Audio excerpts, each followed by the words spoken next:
यह कहानी जीवन का गहरा और सार्थक पाठ पढ़ाने वाली है। आखिर तक जरूर देखिएगा, पसंद आए तो लाइक करिएगा। एक गांव में बहुत ज्ञानी ज्योतिषी रहता था। ज्योतिषी की ख्याति चारों ओर फैली हुई थी। लोगों की जन्म पत्रिका देखकर उनके आने वाले भविष्य में और दूर के भविष्य में क्या महत्व की घटनाएं घटने वाली हैं, इस बारे में सटीक भविष्यवाणी करता था। साथ ही साथ जीवन में आने वाली दुर्घटनाओं को टालने के लिए उपाय भी उन्हें बताया करता था। इस ज्योतिषी को विवाह के कई साल तक जब संतान नहीं हुई, तब उस ज्योतिषी के परिवार वाले काफ़ी चिंतित रहते थे। लेकिन ज्योतिषी को बिल्कुल भी चिंता नहीं थी, क्योंकि उसने अपनी खुद की भी जन्म पत्री देख रखी थी और वह जानता था कि उसे पुत्र प्राप्ति थोड़ी देर से होने वाली है। उसको विवाह के 10 साल बाद पुत्र हुआ।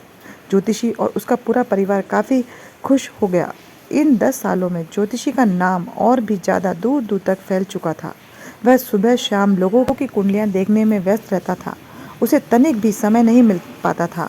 पुत्र प्राप्ति की खुशी और उसके काम में व्यस्तता के कारण कभी उसके दिमाग में अपने पुत्र की जन्म पत्री बनाने और उसे पढ़ने का विचार ही नहीं आया। और देखते ही देखते पुत्र 14 साल का हो गया। उस जमाने में 15 साल तक शादियां हो जाती थी, इसलिए अब ज्योतिषी के मन में भी अपने बेटे की शादी का विचार आया। अभी एकाएक उसके दिमाग में यह विचार प्रकट हुआ, मैंने अपने पुत्र की जन्म पत्रिका तो बनाई नहीं है।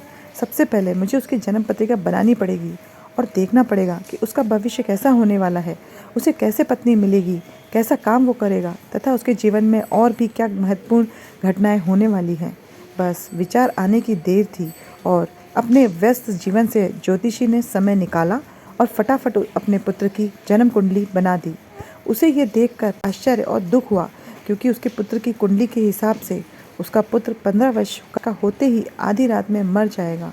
ज्योतिषी को अपनी लापरवाही पर बहुत रोना आ रहा था, क्योंकि अगर वह पहले ही अपने पुत्र की कुंडली बना लेता तो उसे पहले ही इस बारे में जानकारी हो जाती और वह इस दुर्घटना को रोकने के लिए कोई उपाय कर सकता था। लेकिन अब उसके पास सिर्फ एक दिन का समय था, क्योंकि एक दिन बाद ही उसका पुत्र 15 वर्ष का होने वाला था।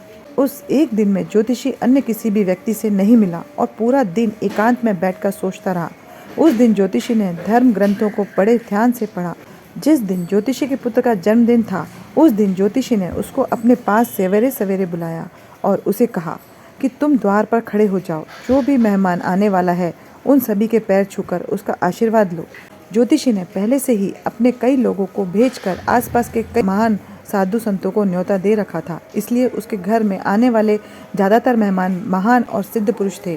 ज्योतिषी का पुत्र सबके पैर छूकर उनका स्वागत कर रहा था और वह सब भी उसे दीर्घायु और सुखी होने का आशीर्वाद दे रहे थे। कहते हैं कि उन जमाने में साधु संतों की वाणी में चमत्कारिक शक्तियाँ थीं। उनके द्वारा दिए गए आशीर्वाद और श्राप कभी खाली नहीं जाते थे। ज्योतिषी ने अपने पुत्र को बचाने के लिए इसी बात का फायदा उठाया था और हुआ भी वैसा ही, क्योंकि ज्योतिषी का पुत्र बड़ी लंबी आयु जिया।